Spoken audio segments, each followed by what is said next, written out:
And staying with the Arab Spring, now let's get some more analysis and insight from journalist, author, F. William Engdahl, live from Frankfurt. Thank you for coming on the program today. Of course, we are aware you are the author of the book, Full Spectrum Dominance, Totalitarian Democracy in the New World Order. Let's start with Tunisia. We just heard from Irina Galushko in Cairo. She touched down on the issue of Tunisia. Nearly 12 months since President Ben Ali was forced to flee the country after the revolt there.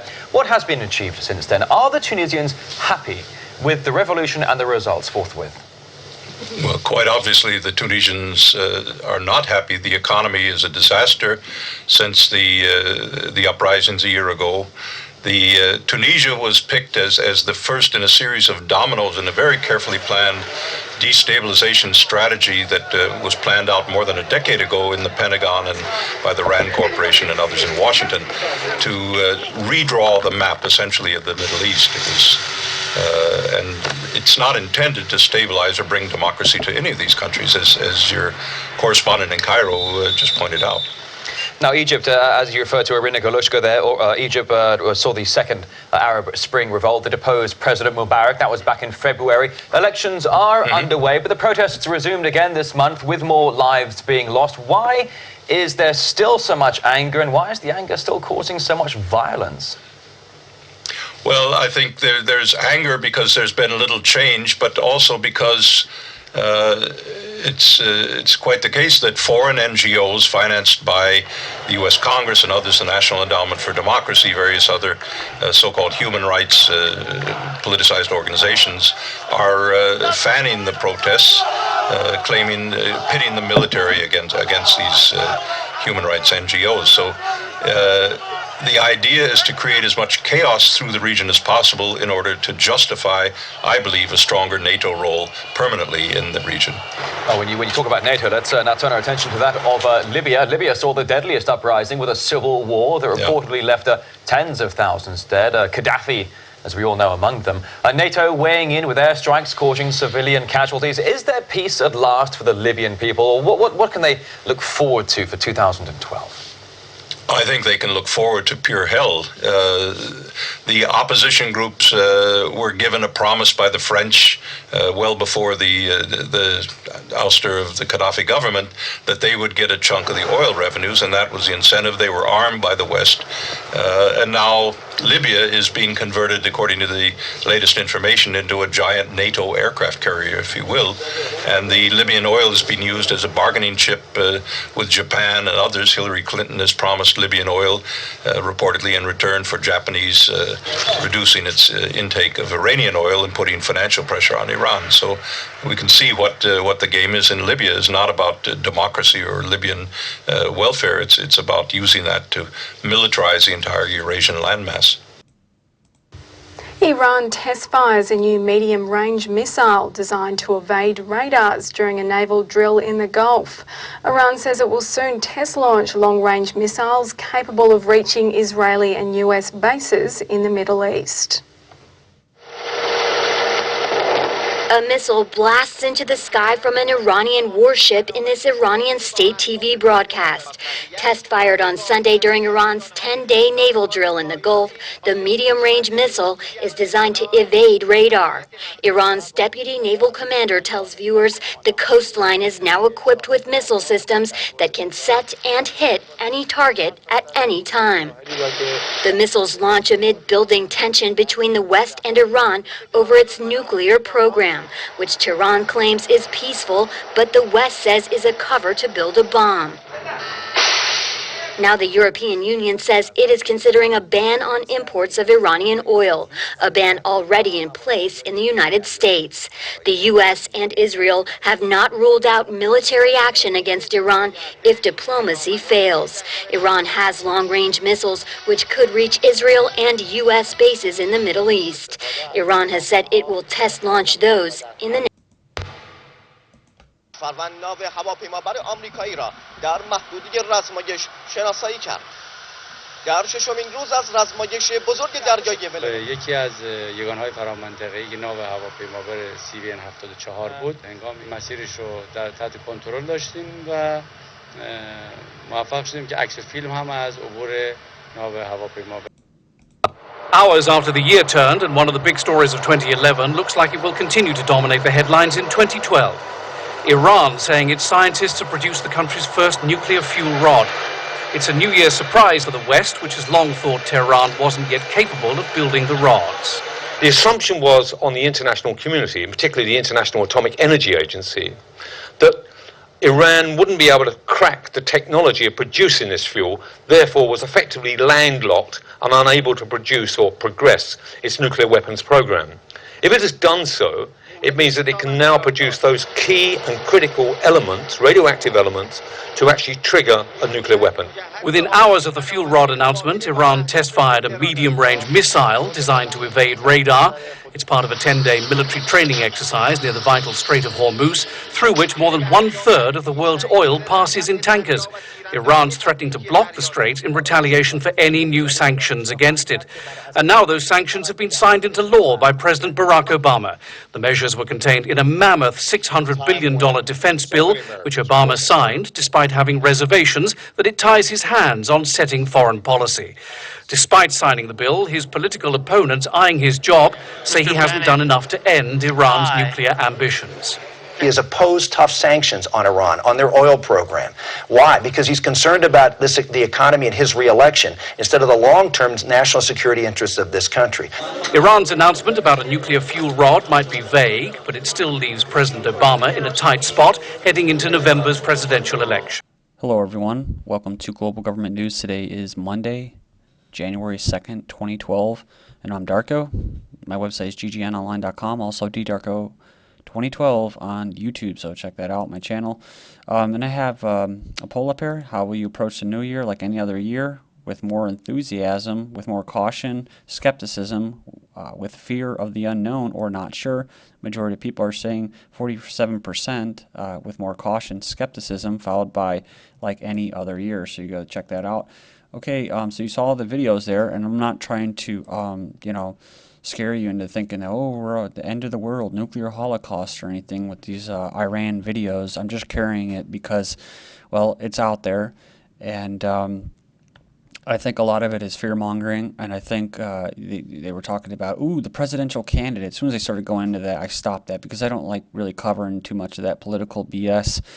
It's just a distraction, and so they were going in there and talking about it, but basically what I think is you might see General Petraeus or a military leader or some kind of neoconservative come out of the blue and actually win the election. If you think Ron Paul is going to win, I hate to say it. I mean, you can say, oh, you're negative, but I mean, honestly, I don't even believe in the political system. I don't even believe it works anymore. So if put that out there as well. But I think there will be a neocon that will swing in there and take the elections and then take us straight to hell. So. And it could be Santorum, it could be Bachmann. I thought it was going to be Palin. I thought it was going to be the first female, but maybe it'll be a military general. So yeah, on New Year's Eve, Obama signs a new law, tough new sanctions against Iran's central bank financial sector. So that's a big deal. That's a really big deal to kick off the year, along with signing away people's whatever freedoms, I guess, liberties that they did have, which is they can just scoop American citizens up and detain them, torture them indefinitely. So, so just like most pre-war propaganda, you'll have this out there, like this article that was posted January 1st. Iran seeking to expand influence in Latin America. Iran is quietly seeking to expand its ties with Latin America in what U.S. officials and regional experts say is an effort to circumvent economic sanctions and gain access to much-needed markets and raw materials. Let's not forget that not only is this group, this neocon group, or whatever you call them, that the RAND Corporation. There's no real. I don't even like calling them neocons. They're just global fascists, and they want to dominate the world and have one world government. That's why I call my thing Global Government News. Well, see, they're working on the Middle East, and now actually they're working in South America to merge the South American Union, which is coming to fruition, with the North American Union.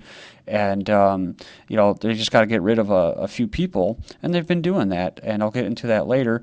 But it's kind of funny because they're the ones that are actually expanding their influence in Latin America, and then they'll go ahead and say this. So But GOP presidential candidate warns Iran, so Michelle Bachmann stated that she would put U.S. missiles on alert, and blockade Iran to let the latter know that they should not develop nuclear weapons. So we get to tell the world what to do as we drone bomb civilians, women, children, all in the name of democracy and freedom, because that's what we represent. We have to kill people to embed it in them that this is what democracy is, at the tip of a sword. And freedom. Santorum says he would order airstrike if Iranian leaders do not dismantle nuclear sites. Okay. So Ron Paul, Iran would be justified in closing strategic waterway in response to sanctions. They only included this because, well, this is probably the only person that will actually say something that makes a little bit of sense. But, who knows? I probably offend people by saying he could be a shill. And I don't really care anymore. So Iran claims nuclear fuel advance, test fires missile in Gulf. Is he a shill? I don't know. There's no way to really prove that. But if you're going to hang on to that hope in this coming year, then I'm sorry, dude, but you're going to get let down. Iran and even if he wins, you're going to get let down because they're going to put it all on Ron Paul's shoulder after they take this bus off the cliff straight to hell, and they're going to blame it on all of you and Ron Paul supporters. That's why I said 2 years ago, abandon the Tea Party. Just become individuals. Get ready for whatever's coming and try to avoid all of this distraction is what it is. So Iran successfully test fires Nour missile. We already covered that. Iran ready to defend sovereignty, says Admiral. So these drills were designed to send two clear messages. We want to tell the rest of the Persian Gulf states that regional security can only be ensured through regional cooperation. We also wanted to send this message to certain powers that Iran is always prepared to defend itself against foreign aggression. Do I think Iran will actually send off a nuke to Israel? I don't know. But I do know that all of the chess pieces are put in place to create this doomsday apocalyptic scenario. So I wouldn't be surprised if they start the bringing Jesus Christ back and all this other crazy stuff, aliens coming back within the next 6 months. But be ready for the Olympics in Britain, the London Olympics. That's possibly where the big false flag is going to happen.